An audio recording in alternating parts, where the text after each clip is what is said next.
Bertemu lagi dengan saya Iskandar SAG MPD MSI PhD di channel edukatif dengan semangat kolaborasi, berbagi, menebar manfaat. Kali ini saya akan membahas tentang faktor yang mempengaruhi perkembangan anak dalam perspektif teori Barat dan perspektif Islam, yaitu berdasarkan Al-Quran dan Hadis. Dasar perkembangan manusia menurut Islam. Kita tahu bahwa hadis Nabi yang diriwayatkan oleh Muslim dari Abu Hurairah itu menyatakan ketika manusia meninggal maka terputuslah amalannya kecuali dari 3 perkara: sedekah jariyah, ilmu bermanfaat, atau anak yang soleh yang mendoakan. Dan terkait dengan itu juga, berdasarkan ayat Al-Quran dalam surat At-Tahrim, Bismillahirrahmanirrahim, Ya ayyuhallazina amanu qu anfusakum wa ahlikum nar. Hai orang-orang yang beriman, jagalah dirimu dan keluargamu dari siksaan api neraka. Artinya apa? Dari hadis dan Al-Quran ini menyatakan bahwa perkembangan perilaku kita itu akan mendorong kita, apakah itu berbuat baik ataupun berbuat tidak baik, dan itu akan diminta pertanggungjawaban. Makanya itu perkembangan dan pertumbuhan manusia secara konsep yang Islami harus paralel berdasarkan Al-Quran dan hadis yang tentu harus dilihat secara kafah, totalitas. Sementara kalau kita lihat melalui teori Barat atau psikologi Barat, itu melihat lebih dominan kepada perkembangan manusia dan pertumbuhannya dilihat secara fisik dan dilihat secara tingkat ilmiahnya berdasarkan riset yang mereka lalui. Kita tahu bahwa ada paradigma nativisme gitu ya, yang ini dimotori oleh Schopenhauer dan Plato, Descartes, dan ini memang berkembang di tahun 1600 sekian gitu ya. Dahulu kala mereka sudah melakukan riset kepada manusia dan mereka menyatakan bahwa perkembangan manusia itu faktor yang menentukan itu adalah faktor bawaan sejak lahir atau hereditas. Artinya ketika manusia lahir sudah dibekali dengan potensi atau bakat yang dimiliki oleh generasi sebelumnya. Jadi tinggal dikembangkan saja terhadap potensi-potensi yang itu, maka dia akan berkembang ya secara natural dan akan menjadi satu manusia yang utuh gitu.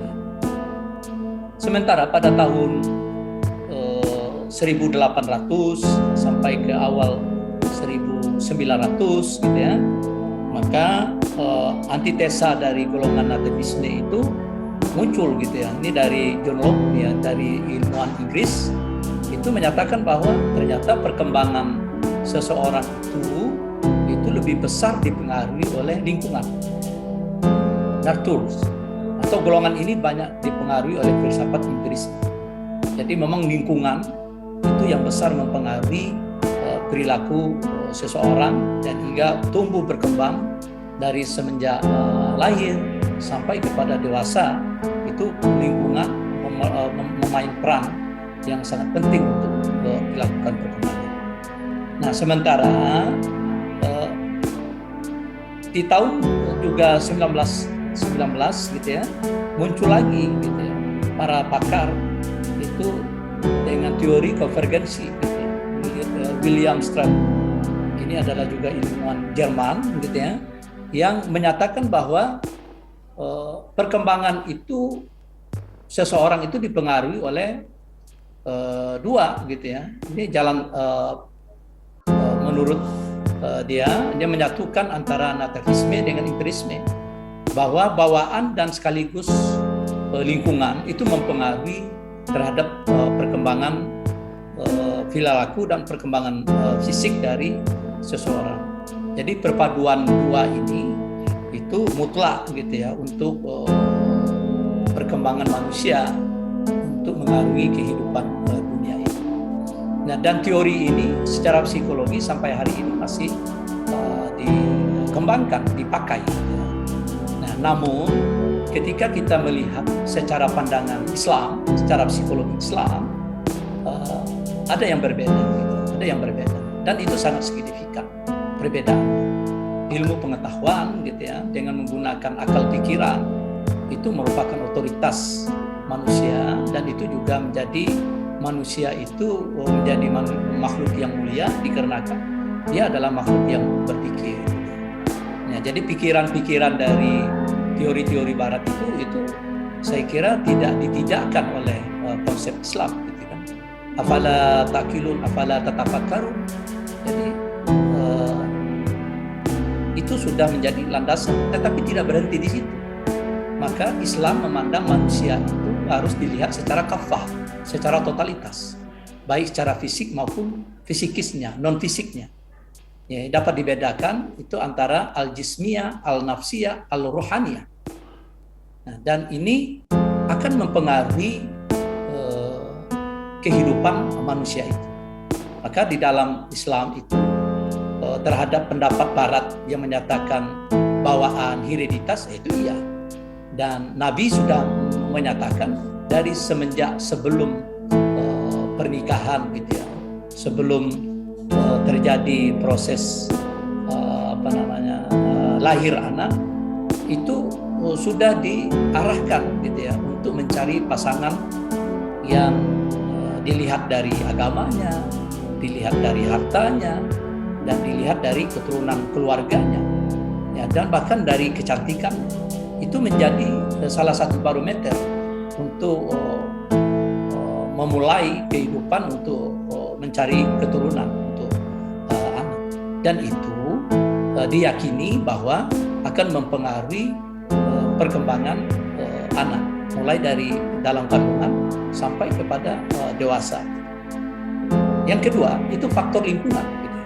Faktor lingkungan juga menjadi pengaruh yang sangat dominan. Al-Quran dan hadis menyatakan bahwa lingkungan itu berperan sangat penting di dalam perubahan perilaku dan fisik maupun psikis anak. Nah, kita tahu misalnya dalam hadis Nabi, gitu ya, kullu mauludin yuladu 'alal fitrah fawahi wa yuwadanihi au yumajid jisanihi, bahwasanya ya, anak dilahirkan dalam keadaan fitrah. Nah, ingat, dalam keadaan suci. Nah, jadi fitrah suci itu adalah garansi dari Tuhan. Jadi ketika diberikan kepada alam nyata ini, maka peranan kedua orang tuanya yang mempengaruhi anaknya itu menjadi Majusi, gitu ya, menjadi Nasrani dan menjadi Yahudi.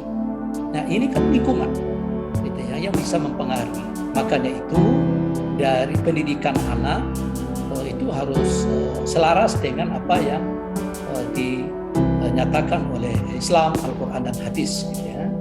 Maka berpegang teguhlah kepada dua pusaka abadi, Al-Quran dan hadis, kalau ketika kamu tidak ingin sesat, gitu ya.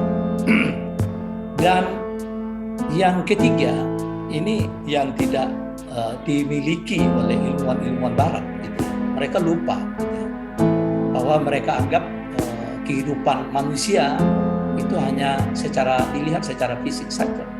Sementara ada kehidupan manusia ini ada pesanan Tuhan, ada titipan Tuhan. Yaitu apa? Itu adalah ruh. Gitu. Potensi ruh yang pada manusia itu harus diberi asupan rohani, gitu.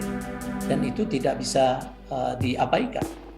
Misalnya dalam surat As-Sajdah ayat 9. Summa sawahu wa nafaha fihi min ruhi wa ja'al lakum sam'a wal absar qalilan ma tashkurun.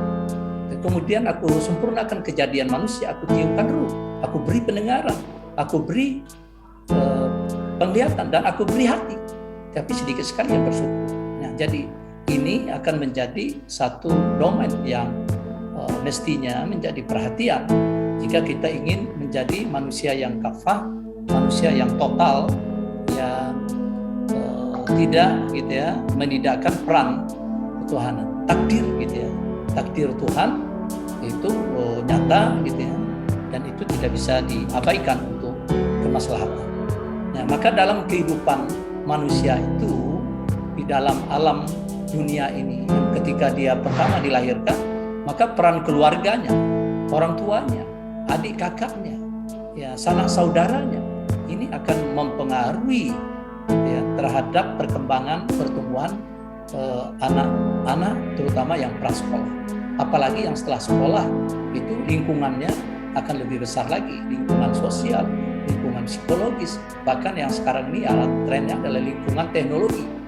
Jadi ini tentu harus disiapkan bagaimana dia bisa mempengaruhi hal-hal yang sifatnya positif dan tentu akan menghindari hal-hal yang sifat negatif, sehingga pertanggungjawaban kehidupan manusia terhadap perilakunya, perkembangannya, dan itu akan dipertanggungjawabkan apa yang dia lakukan di dunia ini. Terima kasih, jangan lupa subscribe, like, dan komen, dan kita lanjutkan ke video berikutnya.